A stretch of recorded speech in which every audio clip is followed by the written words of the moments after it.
মধ্যে দোয়া কুনুত পড়ি, সে দোয়া কুনুতে যে কি ওয়াদাটা করি, অন্তত আমার তো মনে হয় সাধারণ মানুষের মধ্যে 99.9 লোকেরা জানে না দোয়া কুনুতে কি পড়ে, অর্থ বোঝে না। দোয়া কুনুতের মধ্যে বলা হচ্ছে আল্লাহুম্মা ইন্না নাস্তাঈনুকা, হে আল্লাহ আমি তোমার কাছে সাহায্য চাই। কার কাছে সাহায্য চাই? আল্লাহর কাছে সাহায্য চাই। নামাজের ভিতরে বলতেছেন, এই কথা যদি অর্থ আপনি জানতেন যে তোমার কাছে সকল ব্যাপারে সাহায্য চাই তোমার কাছে, এই কথাটা যদি মনে প্রাণে বুঝতেন, তাহলে দুনিয়ায় কোনো মাজারে গিয়া মরা জিন্দা মানুষের কাছে গিয়া নিজের ছেলে মেয়ে চাইতেন না, চাকরির উন্নতি চেতেন না। আপনি নামাজের ভিতরে বলতেছেন আপনার কাছে, আয় আল্লাহ আপনার কাছে সর্বপ্রকারের সাহায্য আপনার কাছে চাই। নামাজের ভিতরে কিসের মধ্যে বলতেছেন? বিশ্বাস যদি করতেন, যদি বুঝতেন, তাহলে যত বড় পীর আসুক দেশ থেকে আর বিদেশ থেকে, সন্তান চাওয়ার জন্য পাগল হয়ে পায়ের উপরে পড়ে থাকতেন না, আল্লাহর কাছেই চাইতেন। কার কাছে চাইতেন? এরপরে বলতেছেন আস্তাগফিরুকা, তোমার কাছে ক্ষমা চাই, গুনাহ করেছি, অনেক গুনাহ করেছি, তোমার কাছে ক্ষমা চাই, কারণ সাহায্য করতে পারো তুমি, গুনাহ মাফ করতে পারো তুমি। গুনাহ মাফ করার ক্ষমতা কি আছে পৃথিবীর কারো? আকাশে জমিনে আল্লাহ ছাড়া মানুষের গুনাহ কেউ মাফ করতে পারে? এরপরে বলতেছি অনুমিনু বিকা, আয় আল্লাহ আমি তোমার উপর ঈমান এনেছি, পরিপূর্ণভাবে তোমার উপরে ঈমান এনেছি। ওয়া নাতাওয়াক্কালু আলাইক, আর তোমার উপরেই কেবলমাত্র ভরসা করেছি। ঈমান এনেছি তোমার উপরে, ভরসা করছিও তোমার উপরে। এই কথাগুলি যদি আমরা বুঝতাম, তাহলে আত্মাটা বড় হয়ে যেত, মাথাটা আল্লাহ ছাড়া কারো সামনে নত হতো না। ঠিক না বেটি? আল্লাহ ছাড়া কারো সামনে মাথা নত হতো না। আল্লাহর উপরই ভরসা, তোমার উপর ভরসা করছি, তোমার উপর ঈমান এনেছি। এরপরে বলছি ওয়ানুসনি আলাইকাল খায়র, সর্বপ্রকার কল্যাণের সাথে তোমার প্রশংসা করতেছি। ওয়ানাশকুরুকা, আর তোমার কৃতজ্ঞতা স্বীকার করছি, আমি তোমার শুকর আদায় করি, সর্ব ব্যাপারে তোমার শুকর আদায় করি। আর কি করি? ওয়ালা নাকফুরুকা, আমি কুফরি করি না, অকৃতজ্ঞ নই, আমি তোমার কৃতজ্ঞ বান্দা, আমি অকৃতজ্ঞ নই। একথা আপনি নামাজের মধ্যে বলেন, কিন্তু কৃতজ্ঞতা স্বীকার করেন না।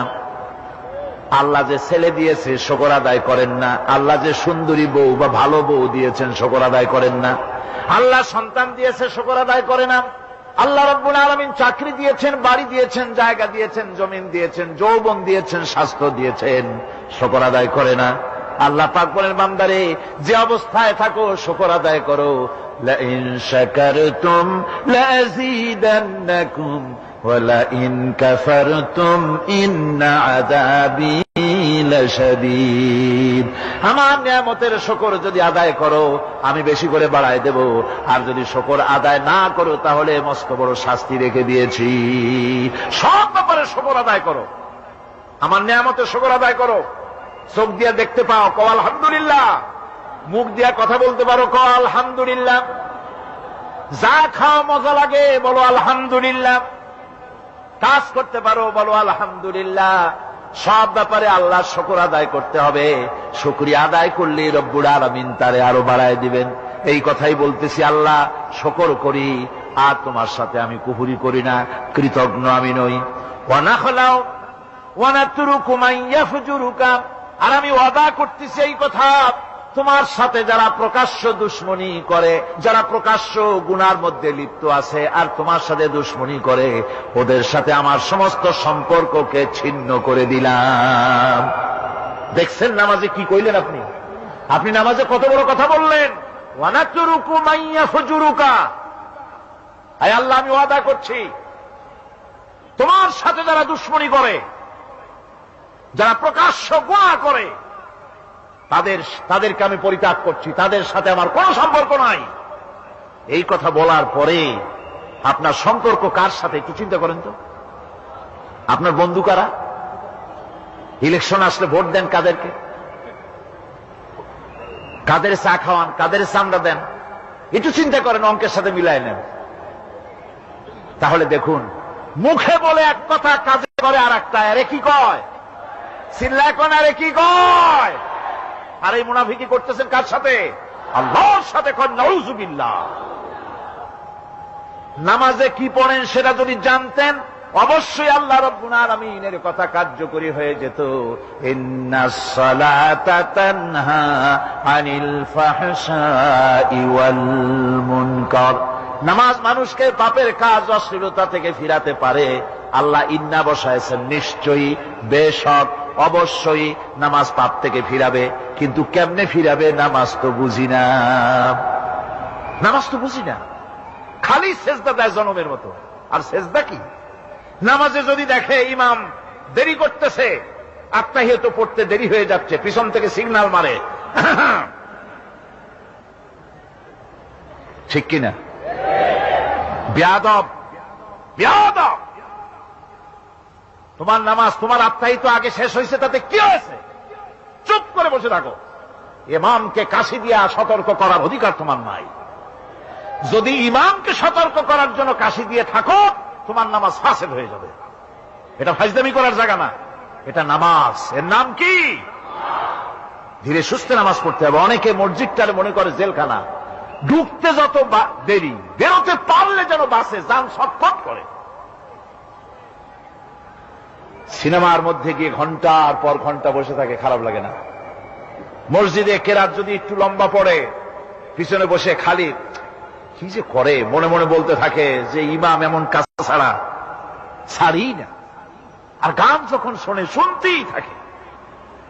কত মজা, ঘুম আসে না। নাউযুবিল্লাহ। সুতরাং নামাজে কি বলেন সেটা আপনাকে বুঝতে হবে। এরপরে বলতে বলা হচ্ছে, আল্লাহুম্মা ইয়্যাকা না'বুদু ওয়া লাকা নুসাল্লি। আয় আল্লাহ তাআলা, আমি একমাত্র তোমার গোলামি করি। নামাজে বলতেছেন একমাত্র তোমার গোলামি করি। আর নামাজ থেকে বেরিয়ে আসার পর ওজনে দিলেন কম, খাদ্যে দিলেন ভেজাল, মানুষের জমিনের আইল ঠেললেন, বোনেরে ঠকালেন, মেয়েকে ঠকালেন, মিথ্যে কথা বললেন। আর নামাজে বলে আসছেন আল্লাহ তোমার ইবাদত করি। এই বুঝি তোমার ইবাদতের নমুনা? এই বুঝি তোমার ইবাদতের নমুনা? মুনাফিক। নামাজ বোঝে নাই, পাপ তারে ফিরে, নামাজ তাকে পাপ থেকে বাঁচাতে পারে না। হায় আল্লাহ, একমাত্র তোমার গোলামি করি, ওয়া লাকা নুসাল্লি। আর একমাত্র তোমার উদ্দেশ্যেই নামাজ পড়ি। মানুষকে দেখাবার জন্য পড়ি না। নামাজটা পড়ি কার জন্য? কার জন্যে? এরপরে বলছি, ওয়ানাসজুদু ওয়া ইলাইকা নাসআ। আয় আল্লাহ, আমি একমাত্র তোমাকেই সেজদা করি। আমার সমস্ত চেষ্টা সাধনা তোমার জন্য নিবেদিত। আমার চেষ্টা, আমার জিহাদ, আমার আন্দোলন, আমার বাঁচা, আমার মরা, আমার ব্যবসা, আমার বাণিজ্য, আমার সব তোমার জন্য। কার জন্য? চিল্লা এখন কার জন্য? দোয়া কুনুতটা কত বড় গুরুত্বপূর্ণ চিন্তা করেন। এরপরে বলা হচ্ছে, ওয়ানাহফিদু ওয়ানারজু রাহমাতাকা। আমরা কষ্ট করি আর তোমার রহমতের আশা করি। হায় আল্লাহ, আমরা কষ্ট করতেছি আর তোমার রহমতের আশা করতেছি। ওয়া নাখশা আযাবাকা। আর তোমার আযাবের ভয় করতেছি। হায় আল্লাহ, তুমি দয়া করে আযাব থেকে বাঁচাও। ইন্না আযাবাকা বিল কুফফারি মুলহিক। নিঃসন্দেহে আযাব তো কেবলমাত্র কাফেরদের জন্য, জাহান্নামে নিক্ষিপ্ত হবে কাফেরেরা। হায় আল্লাহ তাআলা, আমি তোমার আযাবকে ভয় করতেছি, তোমার জাহান্নামের শাস্তি থেকে আমারে বাঁচাইয়া দাও। জাহান্নামের শাস্তি থেকে যদি বাঁচতে হয়, তাহলে দোয়া কুনুতটা বুঝিয়া নামাজটা যদি সেইভাবে আদায় করা যায়, নামাজ কামেল হয়ে যাবে। কোন আলহামদুলিল্লাহ। সঠিকভাবে নামাজ পড়ার পরও যদি কোন মানুষের সঠিকভাবে, ভালো করে শোনেন, সঠিকভাবে নামাজ পড়ার পরেও যদি কোন মানুষ পাপের থেকে না ফেরে, তাহলে বুঝতে হবে একথা, পানি আর সাবান দিয়া কাপড় ধুলে কাপড়ের ময়লা যাবে, কিন্তু পানি আর সাবান দিয়া কয়লা জনমের মতো ধুইলেও কয়লার ময়লা যাবে না। কথা বুঝে আসছে? এর থেকে আর উত্তম দৃষ্টান্ত আমার কাছে নাই।